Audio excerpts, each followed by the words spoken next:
Bir mahnının sovqatını məmnuniyyətlə eşidirik. Gəlin başlayaq.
elə sən özün amandır,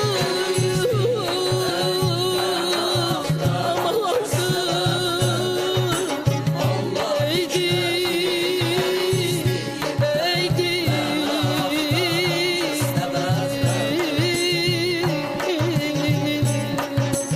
Aqil bəndələrin bədahətindən mənay axtaran kəs nə bəxtə verdi.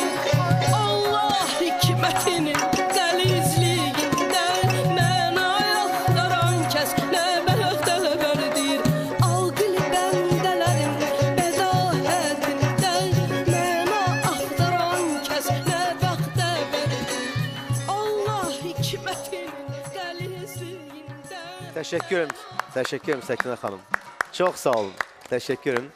Bəli, əziz tamaşaçılar, Respublikamızın xalq artisti Səkinə xanımın ifasını eşitdik. İstəyirəm bu mahnı barədə Buyurun, bir buyurun. kəlmə deyim. Bu Buyurun. bizim çox görkəmli sənətkarımız.